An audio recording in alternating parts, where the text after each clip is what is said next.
All right, Bobby, your 10 MCR with forestry package, skid bucket, and the Ryan's grapple saw is ready to go. It's just a quick overview of the machine. This is your primary auxiliary circuit. This is your secondary auxiliary circuit. This is your case drain line. And then again, we have primary on this side, and the other side of the secondary is here. This is the hammer return line, which you won't be using. All the greasing happens here. Again, you're going to want to stretch the boom all the way out like this, set it down, relieve all the pressure before you do greasing. Then the blade will be manual. You've got some zerks down there, up there, and on the other side, and at the base of that cylinder. And then there's some more manual grease points at the end of the boom here. Here. There are some down here as well. And on this side.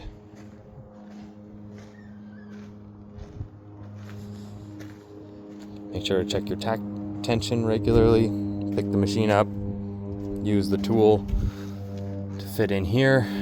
And make sure it doesn't go all the way through. Make sure it's not too tight. And then there's a grease zerk in here that you'll use to tension up the tracks or remove that bolt where the grease zerk is bolted in to relieve tension. Got your air filters in here. Your reservoir for the windshield washer is in there.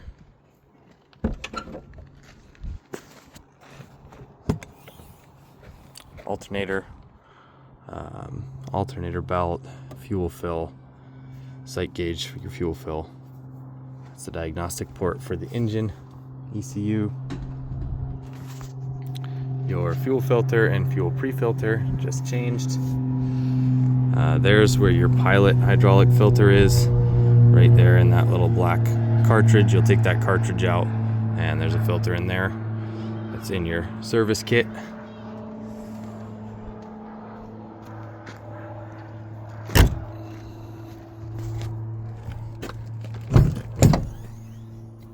And here we have the radiator, AC dryer, the coolant reservoir, the main hydraulic block back there. And there's your lift pump. So if it won't start and you don't hear the buzzing of the lift pump, make sure that these connectors haven't come unplugged. Your battery upgraded group 31 and a battery shut-off switch is here. That's where the return line comes back into the radiator. And then there's where your case drain runs back up into the tank with the filter. The forestry guard kit with the pins. Open that up, clean the window. This is your cabin air filter. And this is your external cabin air filter when you're not running the AC. It pulls from here. When you are running the AC, it pulls from here. Just make sure to clean those regularly. And then just overview of the machine. We've got your ignitions down here. You can start the machine by turning this all the way or hitting that start button once the ignition's on. It won't start in skid steer mode, only in excavator or parking mode. This is what controls your primary hydraulics. So on the grapple saw, that will be your grab. And then this is what controls your secondary hydraulics. Normally it controls your offset boom, left and right. And then when you click the button right here, once, it'll switch it to your second auxiliaries. And now those will be running. That's also how you want to relieve the pressure from the system before detaching or attaching a hydraulic attachment. You turn the machine off and then make sure the ignition's on. just like this, engine not running, but engine on with the ignition on, and the safety thing down in excavator mode. And now we can relieve the pressure by, you can hear that solenoid click. Click the button, make sure we relieve the whole pressure from the circuit, and then we can feel the pressure relieving from here too, and hear the solenoid clicking. That'll relieve the pressure from those quick connect fittings. And here you can switch cameras from rear to side, or have no camera. And there's your RPM. This is the menu button, so you get into the menu and go in. You can set lifting mode, which you probably will never use. You can change the auto idle down. Right now it's set to 2 seconds, so 2 seconds of no input will go back to idle. And we can go here to see any error codes. If you have a flashing triangle, click on this, click again, and then you can see error codes listed here. There's none right now. We can go back in the menu just by clicking up on this.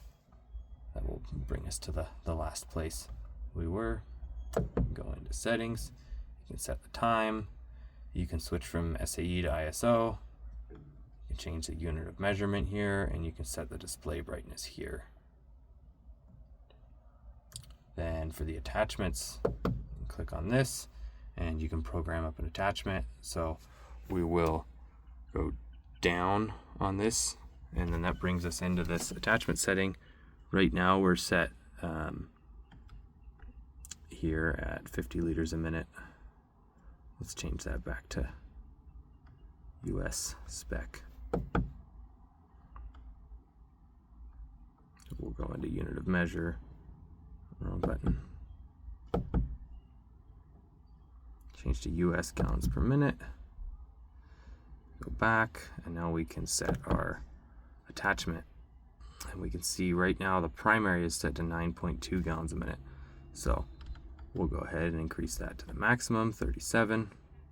And then by clicking right on this, we can set the other side of the flow. We'll go ahead and set that to maximum.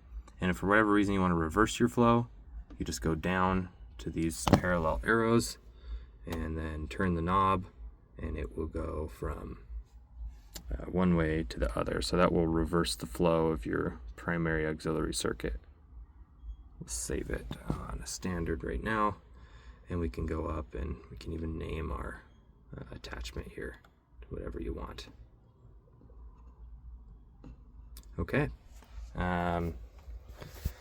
Also, to change from manual mode, which is using the foot pedal here, into coupled mode, we hit this button that looks like an excavator boom, and when we hit that button, we see that green light come on. That lets us know we're in coupled mode. So the dipper stick will move with the adjustable boom together.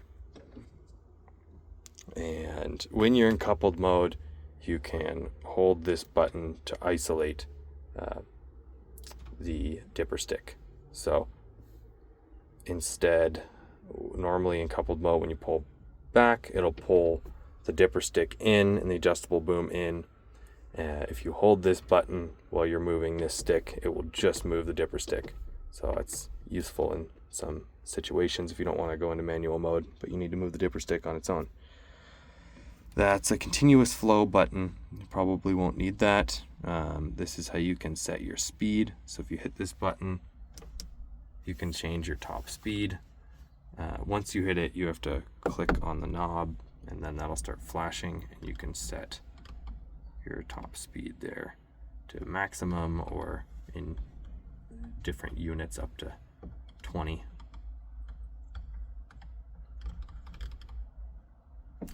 Okay, we'll turn that off. This button will lock out all your hydraulics.